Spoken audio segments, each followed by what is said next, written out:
Hello my dudes, my name is Grimdock, and today we're going to be covering even more of the Dawn War. Anyways, without further ado, let's jump right into the video. Remember how we showed off Abeir-Toril in the last video? Yeah, let's settle down on this planet for a bit and watch the war from here. We're going to start off by talking about Io, the divine dragon god. Io is the big kahuna, the biggest and most powerful dragon in Dungeons & Dragons. He is responsible for the multiverse, dudes. The freaking multiverse. Well, some dragon sages would tell you this. Before we dive into this awesome tale, remember dudes, Asgorath and Io are the same dragon, and some of the oldest draconic myths were that Asgorath manifested only once during the act of creating the multiverse.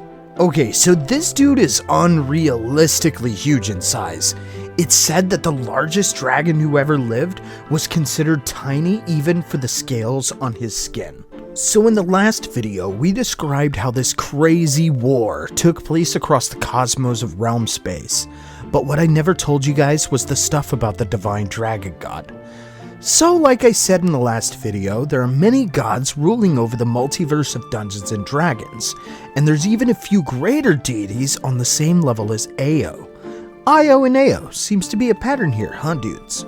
Anyways, Io was said to have been responsible for the multiverse of Dungeons & Dragons, which kinda puts him on a greater power scale than Ao. So yeah, the super overgod of D&D is a dragon. I mean, the name of it all is Dungeons & Dragons. If you ask me, that pretty much puts the title where it should be. Hey dudes, when it comes to Io, there's actually many different versions of him depending on which Dungeons & Dragons campaign you're in. So for this one, we're going to be talking about his other name in the Forgotten Realms lore called Asgorath. And Asgorath was cut in two by the Lord of Terror, so let's talk about it. Asgorath was known as the King of the Dragon Gods, and a divine deity. During the Dawn War, he fought against Abeir-Toril, one of the Oberith lords, and also known as the Lord of Terror. And dude, he underestimated his opponent here. Abeir-Toril had an adamantine axe the size of a mountain, and dude, did they fight for a while. For you Baldur's Gate fans, this might strike a chord with you.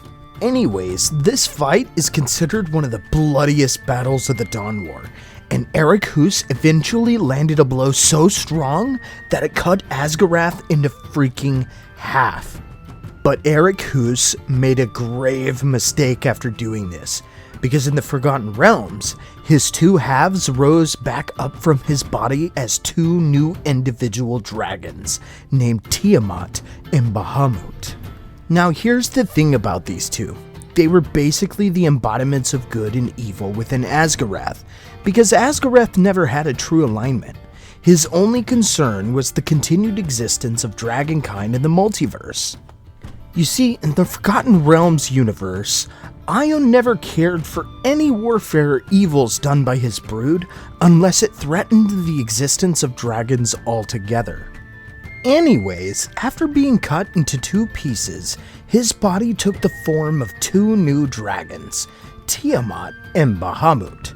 While Tiamat reflected his evil side, Bahamut reflected his good side. Considering they were both opposing forces already, they still rose up to take down Abeir-Toril, and eventually they did.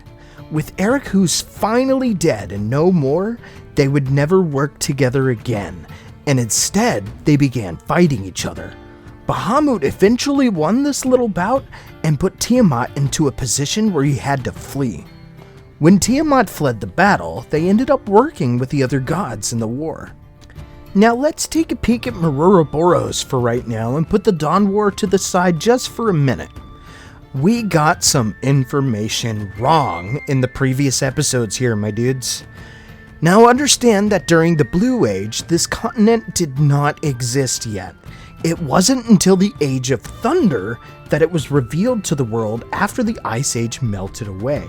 What we don't know is whether or not some species called the Batrachi existed during this age, but what we do know in some accounts is that the Batrachi fought against these proto-dinosaurs that existed around this time. You see, on Abeir-Toril, there were these two races that existed with many others, but the most populated of these races were called the Batrachi, or some might refer to them as amphibioids. Now these guys started evolving from the ocean, but eventually they moved on to land. During this era, there were also proto-dinosaurs that existed on Abeir-Toril. Alrighty, let's kind of move back into the Dawn War for a bit. Before we do, we gotta talk about this primordial called Ubtao. You see, this guy created those same proto-dinosaurs as well. Anyways, Ubtao was originally a primordial, and he created the dinosaurs in Dungeons & Dragons. What a lot of dudes don't know is that during the Dawn War, Ubtao actually turned against his fellow primordial kin, and ended up aiding the gods and helping them throw those same primordials and Obeirith lords into the abyss. Crazy, right? He also took the form of a massive Tyrannosaurus Rex, and dude, this guy is still around and worshipped even today. Now you're probably wondering, hey, were there primordials that even the gods and other primordials hated? And yes, his name is Roren. Let's talk about it. Roren was a powerful primordial. So strong, in fact, that his anger caused him to kill many gods and primordials during this war. Of all the gods and primordials to have a body count, Roren's was probably the biggest. And this made not only the primordials hate him, but even the gods too. Roren was kinda like the Hulk of the primordials, basically. And his temper was so intense and strong that he simply killed anyone that got into his way. Because of this, he became not only the most hated primordial, but the most feared as well. Remember the Earth Giants in classic Dungeons & Dragons? Yeah, fun fact, this guy made those dudes. Anyways, let's talk about how this showdown ended. In this era, there were two gigantic world-sized serpents.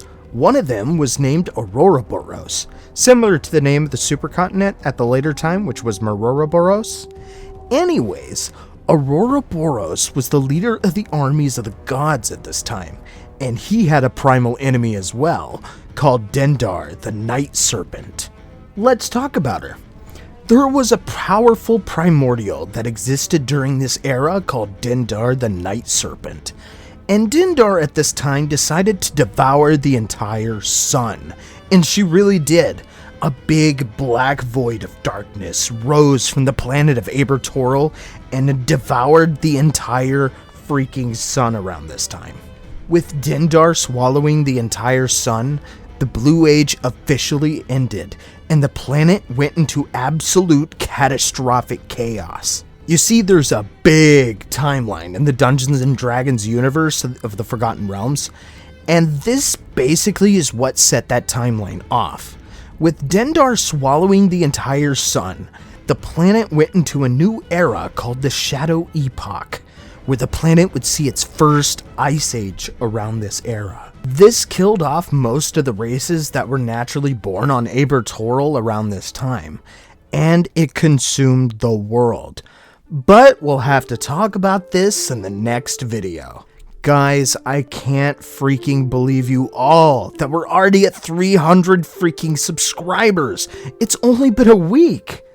Anyways, thank you so much for watching this episode, and in the next one, we're going to cover the final piece of the Dawn War, and move into the official Age of Freaking Thunder and timeline of the Forgotten Realms. Alrighty guys, this is Grimdoc the Lore Master, signing out.